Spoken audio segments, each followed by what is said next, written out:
అరకాతో అరకాత నా కొంప ముంచి పోయేవా అరకాత నీళ్ళు రావడం లేదు అరకాదు నేనేం చేయను అరకాత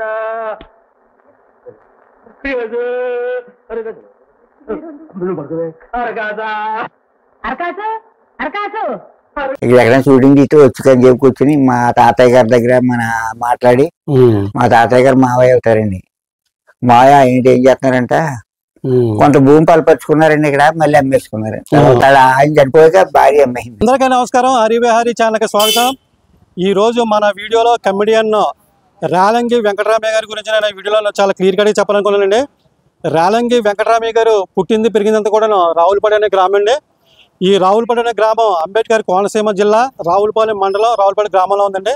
రేలంగి వెంకటరామయ్య గారు ఇక్కడే పుట్టారు, ఇక్కడే పెరిగారు. ఆయన విద్యాభ్యాసం కూడా ఇక్కడే జరిగిందండి. రేలంగి వెంకటరామయ్య గారి గురించి అప్పటి జనరేషన్కి బాగా తెలుసు, ఇప్పుడు జనరేషన్కి అయితే తెలీదు. ఆయన గురించి తెలుసుకోవాలని చాలామందికి క్యూరియాసిటీ ఉంటుంది. అందుకే నేను పని కట్టుకుని ఈ వీడియో చేయడానికి అయితే రావడం జరిగిందండి. మనం ఇంకా ఏమాత్రం లేట్ చేయొద్దండి. మన వీడియోలోకి వెళ్ళే ముందు మీరందరికీ ఒక రిక్వెస్ట్ అండి, మన వీడియో చూడగానే ఒక లైక్ చేయండి. మీ నుంచి కోరుకునేది నేను ఒక లైక్ మాత్రమే. మన ఛానల్ చూస్తూ కూడా ఇంకెవరైనా మన యూట్యూబ్ ఛానల్ సబ్స్క్రైబ్ చేసుకుంటుంటే వెంటనే సబ్స్క్రైబ్ చేసుకోండి. ఇంకా మనం ఏమాత్రం లేట్ చేయకోకుండా రావులపాడు అనే గ్రామం రేలంగి వెంకటరామయ్య గారి ఇంటికి అయితే వెళ్ళిపోతామండి. వీడియో చూస్తున్నానండి. రేలంగిగా పేరుగాంచిన రేలంగి వెంకటరామయ్య గారు 1910 నవంబరు 27వ తారీఖున తూర్పుగోదావరి జిల్లా రావులపాలెం సమీపంలోని రావులపాడు అనే గ్రామంలో రామస్వామి అచ్చయ్యమ్మ దంపతులకు జన్మించారండి. తండ్రి హరికథ సంగీతం నేర్పించేవారు. చిన్నతనంలో తండ్రి దగ్గర ఈ విద్యలు నేర్చుకున్నారు. బాల్యమంతా ఎక్కువ భాగం రావులపాడు, కాకినాడలో గడిచింది. చదువుకునే వయసు నుంచే నాటకాలు వేయడం ప్రారంభించారు. 1935లో కృష్ణ తులభారం చిత్రం ద్వారాగా 1935లోనే దర్శకుడు సి పుల్లయ్య రేలంగి గారిని సినీ పరిశ్రమకు పరిచయం చేశారండి. ప్రజెంట్ ఇప్పుడు నేను రేలంగి వెంకటరామయ్య గారు ఇంటికి అయితే రావడం జరిగిందండి. మనకు కనిపిస్తున్న విజువల్స్ అన్నీ కూడా రేలంగి వెంకటరామయ్య గారికి సంబంధించిన హౌస్ అంతా కూడా నేను లోపలికి వెళ్ళి ఆ రేలంగి వెంకటరామయ్య గారి హౌస్ చూపించడమే కాకుండా వాళ్ళ బంధువులు కూడా ఇక్కడ ఉన్నారండి. వాళ్ళతో మాట్లాడి రేలంగి గారి గురించి ఇంకా కొన్ని విషయాలు మీకు తెలియజేస్తానండి. వీడియో అయితే చాలా ఇంట్రెస్టింగ్ ఉంటుంది, వీడియో చూస్తున్నానండి. రేలంగి వెంకటరామయ్య గారి గురించి ఇప్పుడున్న జనరేషన్కి తెలియకపోవచ్చు, కానీ పాత జనరేషన్కి మాత్రం చాలా బాగా తెలుసు. ఆయన 300కు పైగా సినిమాల్లో యాక్టింగ్ చేసి మెప్పించి ఆయన హాస్యం చేస్తుంటే ప్రతి సినిమాకి ఒక ఊపిరి పోసినట్టుగా ఉండేదండి. ఎన్టీఆర్ తోటి, ఏఎన్ఆర్ తోటి, ఎస్వి రంగారావు గారితో, అలాగే శోభన్ బాబు గారితో, కృష్ణ గారితో, పెద్ద పెద్ద దిగ్గజాలతోటి అందరితోటి కూడా నటించి మెప్పించి మొత్తం ప్రజలందరిలోనూ కూడాను హాస్యం అంటే ఇలా ఉండాలనేసి ఒక గౌరవపదమైన హాస్యాన్ని పండించినటువంటి రేలంగి గారి ఇంటికైతే మనం వచ్చేసామండి. వీడియో చాలా ఇంట్రెస్టింగ్గా ఉంటుంది, చూస్తూనే ఉండండి. చూసారు కదండి, ప్రజెంట్ ఇప్పుడు మనం రేలంగి గారు ఇంటి దగ్గర ఉన్నామండి. మన రేలంగి గారికి ఆత్మ బంధువులు, ఆత్మీయులు, చాలా దగ్గర సంబంధం ఉన్నటువంటి మన ఠాగూర్ గారు మన దగ్గర ఉన్నారండి. మన పక్కనే ఠాగూర్ గారిని అడిగి రేలంగి గారి గురించి మరికొన్ని విషయాలు అడిగి తెలుసుకుందామండి. చాలా ఇంట్రెస్టింగ్ పాయింట్స్ అయితే అడుగుదాం మనం. వీడియో అయితే చూస్తానండి. సార్ నమస్తే అండి. సార్ మీ పేరేం పేరండి? ఠాగూర్ అండి. రేలంగి గారిది ఈ ఊరేనండి? స్వగ్రామం అమ్మమ్మ గారి ఊరండి. అమ్మమ్మ గారు. రేలంగి గారు ఇక్కడే పుట్టారండి? ఇక్కడ రావులపాడులోనే పుట్టారండి. చిన్నతనంలోనూ ఆయన ఇక్కడ తిరిగినటువంటి మొత్తం అన్ని కూడా మీకు తెలుసండి? ఈ ప్రదేశాల్లో తిరిగేదండి. మనకి మొత్తం రేలంగి గారు స్కూల్ డేస్ కూడా ఇక్కడేనండి? స్కూల్ కొంతకాలం ఇక్కడే ఉండేవాడండి, తర్వాత కాకినాడ వెళ్ళిపోయాడండి. తర్వాత కాకినాడ వెళ్ళారండి? కాకినాడ. మీరు రేలంగి గారికి ఏమవుతారండి మీరండి? మావయ్య అవుతారండి. వరుస మావయ్య అవుతారండి. రేలంగి గారు సినిమాలు అన్ని చూసారండి మీరు? చూస్తా ఉంటాం. రేలంగి గారి సినిమాల్లో మీకు బాగా నచ్చిన సినిమా ఏంటండి మీకు? మిస్ అమ్మ అండి. ఇంకా చాలా సినిమాలు ఉన్నాయండి. అప్పు చేసి పప్పు కూడా చాలా మంది సినిమాలు బాగా. ఇప్పుడు చాలా మందికి అర్థం కాదు ఏంటంటే రేలంగి గారిది చాలా మంది తాడేపల్లి కూడా అనుకుంటారండి. కాదండి, అత్తూరు దిగురు, అత్తూరేమో తాడేపల్లిగూడెం. రేలంగి గారికి తాడేపల్లిగూడెంలో థియేటర్ ఏమైనా ఉన్నది? థియేటర్ పేరు కూడా రేలంగి థియేటర్ అనుకుంటండి. రేలంగి చిత్రమంజరి. రేలంగి చిత్రమంజలి అండి. రేలంగి గారు ఇక్కడ ఏ క్లాస్ వరకు చదువుకున్నారండి ఇక్కడండి? అంతవరకు ఇక్కడ కొంతకాలం 5th క్లాస్ వరకు ఉన్నారండి ఇక్కడ. ఆ తర్వాత నాటకాల్లోకి వెళ్ళిపోయారు. నాటకాల్లోకి వెళ్ళాడు మెల్లిగా. ముందు ఆయన సినిమా ఫీల్డ్లోకి వెళ్ళడానికి ఎవరన్నా హెల్ప్ చేశారా లేకపోతే హెల్ప్ చేయలేదండి. సరదాగా పెద్దోళ్ళ మాట అనుకుంటే వెళ్ళిపోయేవాడండి. పెద్దోళ్ళు ఏమి వ్యవసాయం చేసుకోమని వ్యవసాయం చేయకుండా అలా నాటకాలు కడుక్కోవాలి, అలా తిరుగుతారు. అలా అందులో రాణించాడు. అంతే. ఆ తర్వాత సినిమాలో తీసుకున్నారు. అలా పైర్లు. ఇప్పుడు రేలంగి గారి తోటి మీకున్న అనుబంధం గురించి చెప్పండి. మనకి ఏదో మామూలుగా వచ్చేవారండి. అప్పుడప్పుడు చూస్తాక వచ్చేవారు. ఇక్కడికి కూర్చుని వారండి. ఇక్కడికి వస్తే ఆయన వస్తే అందరూ వచ్చేసేవారు చూస్తాకండి. అందరూ నేను మీలాంటి మనిషిని అని కూడా అని కూడా చూస్తేనే కామెడీగా ఉంటుంది. కామెడీగా మాట్లాడేవాడు. నేనే మీలాంటి మనిషిని నన్నేం చూస్తారు మీరు అని కూడా. కాలేజ్కి వచ్చేవాడు. కాలేజ్ సరిగ్గా వచ్చేది మట్టి రోడ్లు. అది మామూలు రోజుల్లో ఎండాకాలంలో ఇక్కడ ఎక్కడైనా షూటింగ్ ఇస్తే వచ్చుకని చెప్పి కూర్చుని మా తాతయ్య గారి దగ్గర మాట్లాడి, మా తాతయ్య గారు మావయ్య అవుతారండి. మావయ్య ఏం చేస్తున్నారంట, కొంత భూమి పలపరుచుకున్నారండి ఇక్కడ. మళ్ళీ అమ్మేసుకున్నారు. ఆయన చనిపోయాక భార్య అమ్మేసింది. అమ్మేస్తే అలాగే అయిపోయింది. ఇప్పుడు రేలంగి గారికి పిల్లలు ఎంతమంది అండి? రేలంగి గారికి ఒక అబ్బాయి అండి, 3 అనుకుంటాను కూతురు. వాళ్ళకి ఇష్టం బాగా. 3 కూతుర్లు అనుకుంటా. 3 అనుకుంటాను. ఇప్పుడు వాళ్ళందరూ ఎక్కడ ఉంటారండి? అబ్బాయి చనిపోయాడండి. పిల్లలు మనవలు ఉంటారండి. మనవలు ఉన్నారండి. ఓకేనండి. ఇప్పుడు రేలంగి గారికి ఆ టైంలో సినిమా ఫీల్డ్ లోకి వెళ్ళినప్పుడు ఈ ఊరికి ఏదన్నా హెల్ప్ చేయడం కానీ అలాంటిది ఏదన్నా జరిగిందండి? తెలియదు. ఊరికే హెల్ప్ చేయలేదండి. మొత్తమే రేలంగి గారు అంటే చాలా పెద్ద పేరు. అందరితోటి పెద్ద హీరోలతో సమానంగా అందరితోటి యాక్టింగ్ చేశారండి. ఆయన చేశారండి. కామెడీ, ఫుల్ కామెడీ అండి మొత్తం. చాలా మంచి. ఆయన కూడా హీరోగా 2-3 సినిమాలు యాక్ట్ చేసినట్లున్నారండి. ఆయన హీరో దాంట్లో ఎట్లోనో ఏదో జడ్జి కింద జడ్జి కిందనండి. బిరుదు వచ్చింది. ఓకే అండి. ఇప్పుడు రేలంగి గారికి సంబంధించిన బంధువులు గట్టను ఎవరైనా అప్పుడప్పుడు ఇక్కడ వస్తూ ఉంటారండి?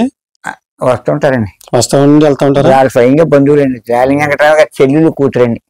రేలంగి వెంకటరావు గారు వాళ్ళ చెల్లెలు కూతురండి. ఆవిడ మట్ట వెంకట సత్యం భార్య అండి. ఓకేనండి. మట్ట భారత్ అండి. ఇప్పుడు వాళ్ళ హౌస్ ఎక్కడండి? అది శివాలయం పక్కన ఉందండి. శివాలయం పక్కనేనండి. పక్కన బిల్డింగ్ ఉంటుంది. బిల్డింగ్ వెనకాల బిల్డింగ్ అండి. ఓకేనండి. సిమెంట్ రోడ్డు ఉంటుందండి. ఆ సిమెంట్ రోడ్డు లోనికి వెళ్తే ఆ బిల్డింగ్ అండి. ఇప్పుడు రేలంగి గారు సినిమా ఫీల్డ్కి వెళ్ళక ముందు ఇక్కడ తిరిగేటప్పుడు కట్టిన కొంచెం అల్లచల్లరగా ఉండేవారు. తిరిగిపోడండి. గేదెలు కొట్టుకోవడం అలాగే చేసేవారండి. పెద్దోళ్ళు కొట్టి తిట్టేసేవాడు. వేసాలు ఎత్తనండి. అది పొలం పని చేసేవాడు కదండి. పొలం పనులు గట్రా చూడు కదండి. అందుగురించి కోపం వచ్చేదండి పెద్దోళ్ళకి. ఉన్నవాళ్ళు మా నాన్నలు మా వాళ్ళందరూ కూడా వ్యవసాయాలు చేసుకుని పొలాలు చేసుకునేవారండి. మా నాన్న మా మావేలు అవుతారు. అలా బట్ట వెంకట సత్యం ఉన్నారు. వాళ్ళ నాన్నగారు వాళ్ళందరూ. వాళ్ళ నాన్నగారు ఆర్ఎంపీ డాక్టర్ అండి. ఓకే అండి. చాలా థ్యాంక్స్ అండి. రేలంగి గారి గురించి మీకు తెలిసిన గారికి చాలా మంచి విషయాలు చెప్పారండి. సరే ఉంటాం సార్. చాలా థ్యాంక్స్ అండి. విన్నారు కదండి, ఠాగూర్ గారు రేలంగి వెంకటరామయ్య గారి గురించి చెప్పిన విషయాలన్నీ కూడా మేము చాలా శ్రద్ధగా విన్నాము. అలాగే రేలంగి వెంకటరామయ్య గారు పుట్టి పెరిగినటువంటి ఇల్లు లోపలికి వెళ్ళి మొత్తం చూపిస్తానండి. మన ఇల్లు చూసిన తర్వాత రేలంగి వెంకటరామయ్య గారు వాళ్ళ సొంత మేనగోళ్ళ భారతీయ గారి ఇంటికి వెళ్ళి అది కూడా నేను మీకు చూపిస్తానండి. రేలంగి గారి గురించి మరికొన్ని విషయాలు అవన్నీ అడిగి తెలుసుకుందాము. మనం ఇప్పుడు ఇల్లంతా చూసే ముందు చూపిస్తున్నాను కదండి, రేలంగి గారి గురించి మరికొన్ని విషయాలు నేను తెలియజేస్తాను. వాటిని ఆసక్తికరంగా వినడానికైతే ట్రై చేయండి. 1948 దాకా చెప్పుకోదాకా గుర్తింపు రాలేదండి. ఈ సమయంలో పుల్లయ్య గారి దగ్గర సినీ నిర్మాణానికి సంబంధించి పలు శాఖల్లో పనిచేశారు. 1948లో వచ్చిన వింధ్యారాణి సినిమాతో ఆయన కెరీర్ విజయాల బాట పట్టిందండి. తర్వాత వచ్చిన కీలుగుర్రం, గుణసుందరి కథ, పాతాళ భైరవి, పెద్ద మనుషులు, మాయాబజార్, మిస్సమ్మ లాంటి విజయవంతమైన చిత్రాలు నటించారండి. ఆయన దాదాపు 4 దశాబ్దాల పాటు 300కు పైగా చిత్రాల్లో నటించారు. నటుడిగా తారాస్థాయిని అందుకున్న రేలంగి గారు పలు సన్మానాలు, బిరుదులు, పురస్కారాలు అందుకోవడం జరిగిందండి. 1970లో భారత ప్రభుత్వం ఆయనకు పద్మశ్రీ పురస్కారం ప్రదానం చేసింది. తాడేపల్లిగూడెంలోని రేలంగి చిత్రమందిర్ పేరుతో ఒక థియేటర్ కూడా నిర్మించడం జరిగిందండి. రేలంగి గారిది వాళ్ళ అత్తయ్య గారిది తాడేపల్లిగూడెం అవడంతో తాడేపల్లిగూడెంలో రేలంగి చిత్రమందిర్ అనే ఒక సినిమా థియేటర్ నిర్మించి దశాబ్దాల పాటు ఆ సినిమా హాల్ నడిపించడం జరిగిందండి. మనం పెద్ద పెద్ద సెలబ్రిటీస్ హోమ్ టూర్లు చేసినప్పుడు వాళ్ళ చిన్నతనం నుంచి కూడా వాళ్ళు ఎలా ఎదిగారు, వాళ్ళ సినిమా ఫీల్డ్లోకి ఎలా వెళ్ళారు, వాళ్ళు ఎంత కష్టపడితే ఇలాంటి ఫలితం దక్కింది, కొన్ని దశాబ్దాల పాటు చిత్ర పరిశ్రమలో ఉన్నారంటే వాళ్ళ గురించి తెలుసుకుని మొత్తం చెప్పాలనేది నా అభిప్రాయం. అలా కాకుండా మనం ఏదో సొంతంగా కథ అల్లుకుని కథ చెప్పడం వల్ల ఒరిగిందేమీ లేదండి. అందుకే నేను ఎవరిదైనా సరే హోమ్ టూర్ చేసినప్పుడు వాళ్ళ గురించి తెలుసుకుండి వాళ్ళ గురించి మొత్తం పుట్టినప్పటి నుంచి వాళ్ళ చనిపోయే వరకు కూడా చెప్పాలనే ప్రతి విషయాన్ని కూడా కులంకషంగా చెప్పడం జరుగుతుందండి. మీరందరూ కూడా నేను చేసిన ప్రతి వీడియోను కూడా ఆదరించి ఎంతగానో నాకు చాలా సహకారం అందించినందుకు మీరందరూ కూడా చాలా మరొక్కసారి కృతజ్ఞతలు తెలియజేస్తున్నాను. అసలు రేలంగి గారు సినీ రంగ ప్రవేశం ఎలా జరిగిందో తెలుసుకోవడానికి అయితే మనం ప్రయత్నం చేద్దామండి. రేలంగి గారికి బాగా జ్ఞానం వచ్చే నాటికి థియేటర్లలో మూకీ చిత్రాలు ఆడుతుండేవి. అప్పటిదాకా నాటక రంగంలోనే అనుభవం ఉన్న రేలంగి గారికి మనుషులు తెర మీద కనిపించడం ఆసక్తి కలిగించిందండి. 1931లో విడుదలైన భక్త ప్రహ్లాద చిత్రం చూశారు.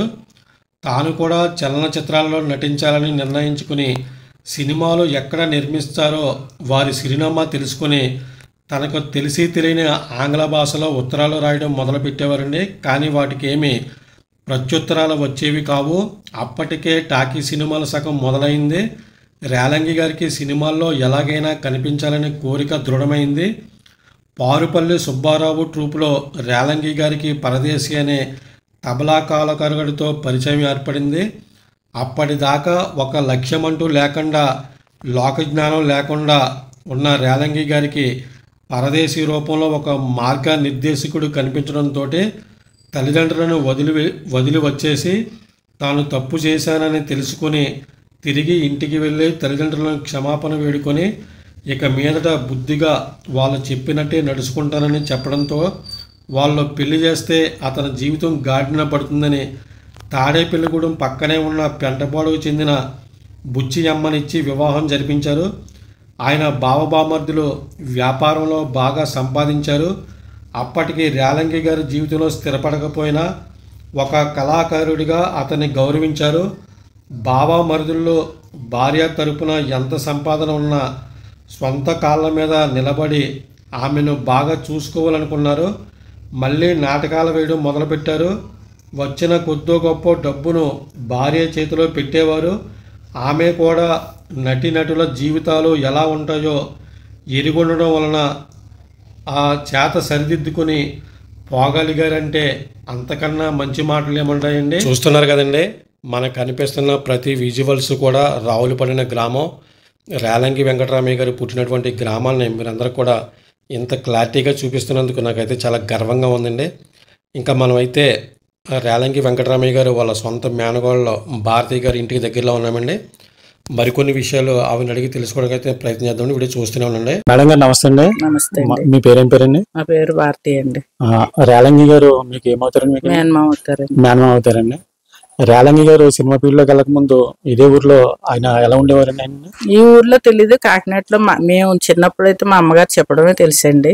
వాళ్ళ అమ్మగారు దగ్గర నాటకాలు అయ్యి ఆడేవారని అక్కడి నుంచి సినిమా ఫీల్డ్కి వెళ్ళారని అమ్మ చెప్పేవారండి. ఇప్పుడు రేలంగి గారు పుట్టింది ఈ ఊరేనండి? ఈ ఊరండి. పెరిగింది కూడా ఇక్కడేనండి? పెరిగింది కాకినాడ అండి. కాకినాడ అండి. అమ్మగారు ఈ ఊరు. ఇక్కడ ఏ వయసు వరకు ఉన్నారండి? ఇక్కడ తెలియదండి నాకు. ఆయన విద్యాభ్యాసం అంతా కూడా కాకినాడ అండి? చార్టీస్ అండి. అది మెక్లరెన్ స్కూల్లో. మెక్లరెన్ స్కూల్ అండి.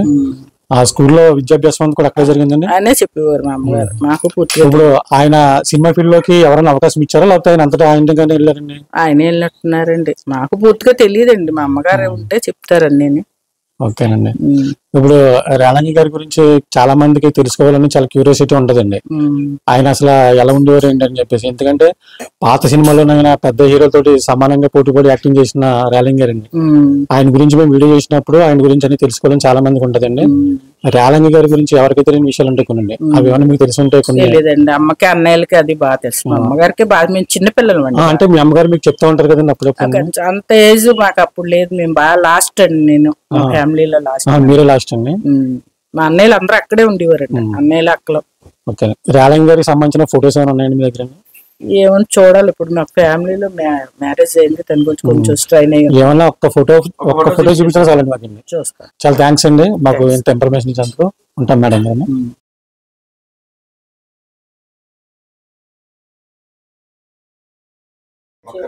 మా అమ్మగారు మీ అమ్మగారు పెద్ద ఆవిడ కాదండి, చిన్న ఈయన పెద్ద నలుగురు, వాళ్ళ చిన్న వాళ్ళది నలుగురు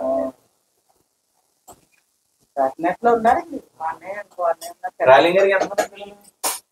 చూశారు కదండి, రేలంగి వెంకటరామయ్య గారు ఫోటో అయితే వాళ్ళ సొంత మేనగోళ్ళ భారతి గారు చూపించడం జరిగిందండి. ఆ ఫోటోలో రేలంగి వెంకటరామయ్య గారు సూటు బూటు వేసుకుని చాలా అందంగా ఉన్నారు కదండి. ఆయన మంచి మంచి విజయాలు, మంచి మంచి పాత సినిమాలు నటించినప్పుడు తీసుకున్న ఫోటో అంటుంది అది. అలాగే మనం భారతి గారు ఇల్లు అయితే మొత్తం లోపల చూద్దామండి. లోపలైతే చాలా డెకరేషన్ అయితే చాలా బాగా చేశారు. ఎంత కాదనుకున్నా కానీ రేలంగి వెంకటరామయ్య గారు తిరిగినటువంటి ఏరియా, తిరిగినటువంటి ప్లేసెస్, వాళ్ళ సొంత మేనగోళ్ళ గారు ఆ పుట్టి పెరిగినటువంటి ఇల్లు కూడా ఉన్నది. ఇది చూపించడం చాలా ఆసక్తికరంగా అనిపించింది నాకైతేనే. అయితే రేలంగి వెంకటరామయ్య గారు కెరీర్ చివరి రోజుల్లోనూ రేలంగి గారు పేరు, డబ్బు వచ్చిన తర్వాత తోటి హాస్య నటులకు అవకాశం కల్పించడం కోసం తన చిత్రాలను బాగా తగ్గించుకోవడం జరిగింది. ఇలా అవకాశం దక్కించుకున్న వారిలో చలాం గారు, అలాగే పద్మనాభం గారు మొదలైన వారు కూడా ఉండడం జరిగింది. అంతేకాకుండా ఉత్తమ హాస్య నటుడికి ఇచ్చే పురస్కారాల పోటీల నుంచి కూడా స్వచ్ఛందంగా తప్పుకోవడం జరిగింది. వృద్ధాప్యం మీద పడిన కీళ్ళ నొప్పులతో బాధపడుతున్న పారితోషికం గురించి పట్టింపు లేకుండా కాలక్షేపం కోసం చిన్న చిన్న చితకా వేషాలు వేస్తూనే ఉండేవారంటండి. అందరికీ కూడా ఈ మధ్యన జరిగినటువంటి ఒక సంఘటన గుర్తు చేయడం జరగాలండి. రాజమండ్రి గోదావరి గట్టున గౌతమి నందనవనం దగ్గర గౌడు శెట్టి బలిజ సంఘం ఆధ్వర్యంలో హాస్యనట చక్రవర్తి పద్మశ్రీ రేలంగి వెంకటరామయ్య నిలువెత్తు కాంస్య విగ్రహం ఏర్పాటు చేయడం జరిగింది. ఈ విగ్రహాన్ని 2024 సెప్టెంబర్ 19వ తేదీ గురువారం రాష్ట్ర పర్యాటక సాంస్కృతిక సినిమాటోగ్రఫీ మంత్రి కందుల దుర్గేష్ గారు ఆవిష్కరించడం జరిగిందండి. Rajahmundry MP Daggubati Purandeswari, Rajahmundry city MLA Adireddy Srinivasu, Rajanagaram MLA Battula Balaramakrishna, మాజీ మంత్రి చెల్లిబోయిన శ్రీనివాస్ గారు, వేణుగోపాలకృష్ణ, మాజీ ఎంపీ ఉండవల్లి అరుణ్ కుమార్ గారు, మాజీ ఎమ్మెల్సీ ఆదిరెడ్డి అప్పారావు గారు, మాజీ ఎమ్మెల్యే రౌతు సూర్యప్రకాశ్రావు గారు తదితరుల సమక్షంలో జరిగిన ఈ కార్యక్రమానికి వివిధ రంగాల ప్రముఖులు హాజరవడం జరిగిందండి. రేలంగి వెంకటరామయ్య గారికి ఇచ్చిన గౌరవం, ఆయనకి ఇచ్చిన స్ఫూర్తి చూస్తుంటే చాలా ముచ్చటేసింది. రేలంగి వెంకటరామయ్య గారు చివరి దశలో రేలంగి గారు తీవ్రమైన నడుము నొప్పితో బాధపడడం జరిగిందంటే వైద్యులు ఇది గమనించి ఎముకలకు సంబంధించిన వ్యాధిగా గుర్తించడం జరిగిందండి. 1975 నవంబర్ 27న ఉదయం తాడేపల్లిగూడెంలోని తన స్వగృహంలో మరణించడం జరిగిందండి. ఆయన ఎక్కడున్నా సరే ఆయన ఆత్మకు శాంతి చేకూరాలని మనస్ఫూర్తిగా కోరుకుందాము. నేను ఈ వీడియోని ఇక్కడితోటి ఎండ్ చేద్దాం అనుకుంటున్నానండి. ఈ వీడియో నచ్చితే ఒక లైక్ చేయండి. ఇంకా ఎవరైనా మన వీడియో చూస్తూ కూడా సబ్స్క్రైబ్ చేసుకోకుండా ఉంటే వెంటనే సబ్స్క్రైబ్ చేసుకోండి. నేను మరో ఇంట్రెస్టింగ్ మూవీ లొకేషన్ తోటి, మరో సెలబ్రిటీస్ తోటి మళ్ళీ మీకు ముందుకు వస్తున్న. అప్పటి వరకు అందరికీ కూడా జై హింద్.